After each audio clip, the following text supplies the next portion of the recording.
To these children, these beautiful children of his, and what they've done to his wife. And they know it's a big, fat con job. And they go into a room, and I guarantee you, they laugh like hell. 36 years, there's no charge. All of a sudden, the hearings are over, and the rumors start coming out. And then you have this other con artist, Avenatti, come out with another beauty today. Look, these are very dishonest people. These are con artists. And the press knows it, but the press doesn't write it. I could pick another Supreme Court justice. I could pick another one. This could go on forever. Somebody could come and say 30 years ago, 25 years ago, 10 years ago, 5 years ago, he did a horrible thing to me. This is just a game that they're playing. It's a con game. It's at the highest level. We're talking about the United States Supreme Court. Hey, what's up, everybody? Truth Seeker here. We definitely got some updates on this Kavanaugh story. The Senate Judiciary Committee reportedly met with two men this week who think that they assaulted Christie Blasey Ford in 1982, not Supreme Court nominee Brett Kavanaugh. This is a case of mistaken identity. Politico congressional reporter Burgess Everett reported the summary from the Judiciary Committee, which stated, committee staff have a second interview with a man who believes he, not Judge Kavanaugh, had the encounter with Dr. Ford in the summer of 1982. That is the basis of her allegations. He described his recollection of their interaction in some detail. A second Politico reporter, Elena Shore, added that the judiciary also had a phone interview with a second man who also believed that he may have assaulted Ford in the summer of 1982. The news comes after reports surfaced late on Wednesday about Julie Swetnick, the woman represented by her hyper-partisan lawyer Michael Avenatti, who claims that she witnessed Kavanaugh participant in gang rapes. Swetnick sued her previous employer for sexual harassment using a law firm run by Deborah Katz, the lawyer for Christie Blasey Ford, one of Kavanaugh's other accusers. Amazing, isn't it? A separate report further damaged her credibility after it was revealed that her ex-boyfriend had filed a restraining order against her and noted that she's not credible at all. I mean, all this is totally unraveling as we speak right now.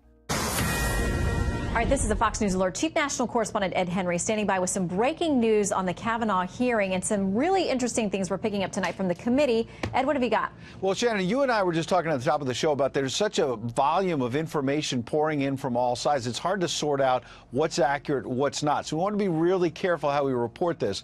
But I just got a tip as soon as I came off the air with you a moment ago that Senator Chuck Grassley, about 45 minutes, maybe an hour ago, put out what looks like an innocuous timeline of what the Judiciary Committee has done with all the information they've been getting, the interviews they've been doing. And there's a nugget buried on page 4 or 5. On Monday of this week, Senator Grassley is saying his staff had an interview with a man, quote, who believes he, not Judge Kavanaugh, had the encounter with Dr. Ford in 1982 that is the basis of his complaint. He submitted a written statement early that day. Even more important, Tuesday, September 25th, according to Chairman Grassley, quote, committee staff had a second interview with a man who believes he, not Judge Kavanaugh, had the encounter with Dr. Ford in the summer of 82 that is the basis of her allegation. Here's the key line. He described his recollection of their interaction in some detail, as if this person has more details, more of a recollection than Judge Kavanaugh, who has denied it. Now, again, we want to be careful. This person could turn out to be fake. This person can turn out to not have the goods to deliver. On the other hand, the fact that the committee tonight is putting this out right before the hearing suggests maybe they're going to talk about it tomorrow, and maybe they're giving it some weight, Shannon, because they've not interviewed this man once. They've interviewed him twice. We don't have his name, but I wonder from a legal standpoint as well, if this man is telling the truth that he thinks he may have assaulted Dr. Ford, is he putting himself in legal jeopardy by coming forward? You have to ask that question. This is so bizarre, only because you and I and Mike Emanuel, Chad Pergram, so many members on our team have been getting leaks of information from the committee, from the Ford legal team, from other people, all connected to this. This is the first I've heard of this mentioned. When we got this tonight from the committee, you know, it's several pages long. I was running out to do the show, started looking over it. I didn't even get to this part. Yeah, so it's a normal timeline. It just says, and so our folks understand, our viewers understand, understand the context. The timeline that's put out is Chuck Grassley saying on July 30th, Dianne Feinstein got the letter. We all know about that, anonymous from Dr. Ford. And then go to Thursday, September 13th, when Senator Feinstein transmits that letter to the FBI. Again, all of this is routine. September 14th, Mark Judge does an interview with the Weekly Standard.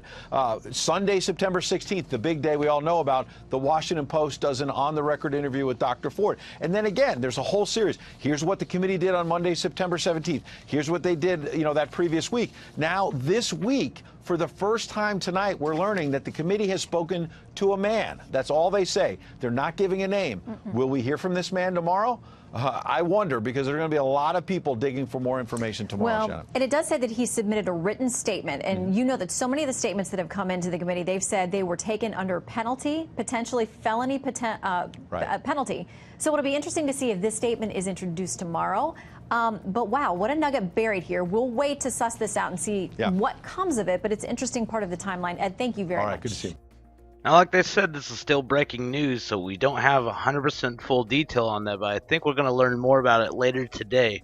And I don't know about the second guy, but the first guy sounds pretty credible because they actually did 2 interviews with him. So, I mean, I don't think they would have done a second interview if they didn't believe through the first one, right? But if this is the case, then they need to 100% issue him an apology for this. Because these people are literally trying to ruin this man's life. They're trying to ruin his reputation, his family, everything. And it's just amazing what money could actually do. Someone could actually be willing to destroy a person just for money. That's just sad. That is really, really sad. But I'm still not 100% understanding all this. I mean, none of these stories even make sense to begin with.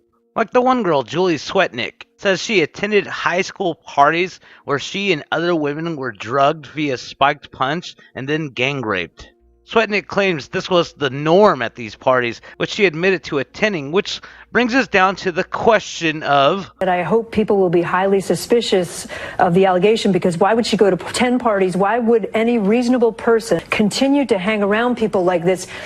And I say really, really good question there. Because obviously, if this is something that you already said is considered the norm, and you keep attending it, then it really doesn't sound like anyone is being forced to really do anything now, does it? Now, I'm just saying. But somehow the mainstream media tries to wrap this question around saying that it's victim blaming, which is pretty much their way of trying to silence anybody that wanted to question her reasoning for why she even bothered attending these parties to begin with. Because it's a normal, logical question anybody would ask someone. So they make sure they already take the rug out by calling this victim blaming. Amazing how it all works. This victim blaming. Of course, that depends upon who you think the victim is. Dumb people on television have already made up their minds about that, obviously, and they'd like you to shut up. But there's no reason you should. You're an American citizen. This is your country. It is your Supreme Court. It is your justice system. This process does not belong to cable news anchors or creepy porn lawyers or even to U.S. senators who have decided to give up on due process and instead would like to rule by accusation and screaming. Nope. It belongs to you, too, and you have a right to ask whatever questions you want and to expect adult answers, and you should. Well, tonight breaking as well, the Senate Judiciary Committee has released new transcripts of 2 interviews with Brett Kavanaugh about the allegations against him. Molly Hemingway is a senior editor at The Federalist, and she joins us to discuss all of this. So, Molly, first to the claims brought by Stormy Daniels' lawyer earlier today. How do you assess them? What questions come immediately to mind when you read them, and what effect do you think they will have on this process? So this woman is alleging that while she was an adult, she attended parties that were hosted by children where other children were raped by the minors in attendance. She asserts by her own claim that she attended 10 of these parties, that she witnessed these gang rapes, and that she continued to go to them, doing nothing while she was an adult and these children were engaged in this behavior.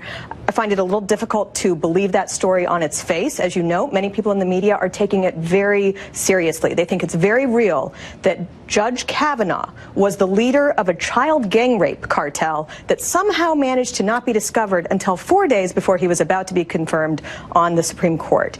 That is something that I think most journalists should be a little more skeptical of. They should have natural skepticism. They rightly pointed out that it was wrong to engage in a conspiracy theory about Pizzagate and child rape then. They condemned people for believing that. And yet here they are, uncritically receiving and promulgating this information that I think most reasonable people would say is a little difficult to buy.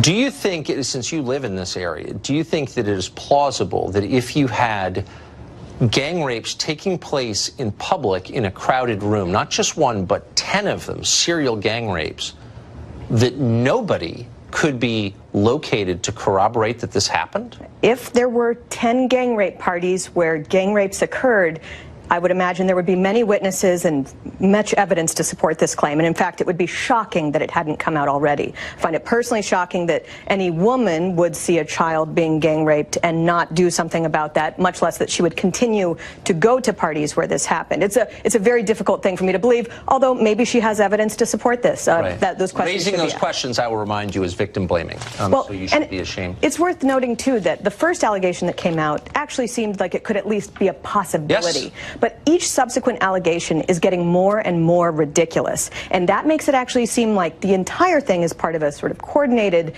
effort rather than a serious problem that serious people should be taking. Very quickly, and I hate to put you on the spot, do you think that the nomination process will go forward, or will this successfully do what it's intended to do, which is stop it? Totally apart from the politics of it, it's very important for the country that we not make this the standard by which we allow things to happen. It is very important that people not be able to be bullied out of a nomination by outlandish claims, and that it is just so crucial that we believe that people are innocent until proven guilty. To say that these claims don't come close to meeting the standard of guilt is a huge understatement. And so I think it's actually important for everybody to not let bullies control the process, to understand that people do have a right to have a fair and normal and sane nomination battle, and what we're seeing right now is none of those things. No, it's not. Molly, thank you very much for that. Thank you. So it's definitely going to be a pretty crazy day today in the hearings. But I have a pretty good feeling that Kavanaugh didn't do any of these allegations. And these women are very, very shameful for being so dishonest. And I don't even know exactly what their agenda is. I'm assuming it's money. I'm sure this can't just be about getting President Trump out. I'm sure they're getting paid for it. I'm just speculating, though. That's my opinion. But what do you guys think about all this? Definitely leave your thoughts in the comments below. Thanks for watching. If you'd like to be able to support the channel, please just click the tip jar link in the description below. You can also become a monthly Patreon pledger. All we're asking for is just $1 or $2 a month to help support this channel and our Buddy List project and all our other future projects that we have coming up. This channel has been demonetized since June. It is what used to pay for Buddy List and all the other projects we had going on. And so now we're trying to supplement that by fan support. So if you can donate, please do. And thank you to everybody that's already donated, because you guys are what's making all this possible right now. So thank you so much. And I'll see you guys in the next video. Peace.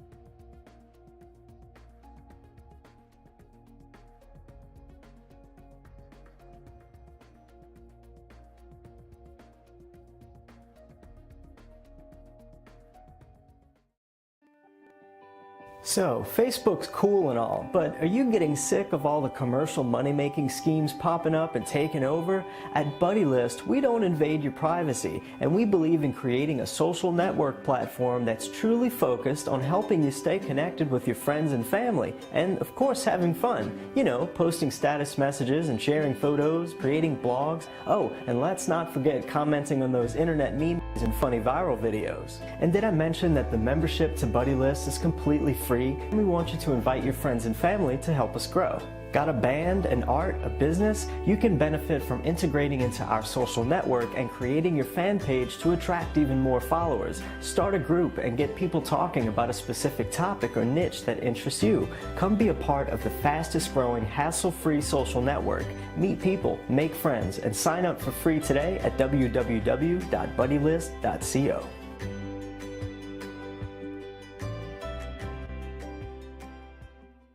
Please subscribe to our channel, like our video, and comment below, and we'll see you on the flip side. Peace! And don't forget to click the notification bell.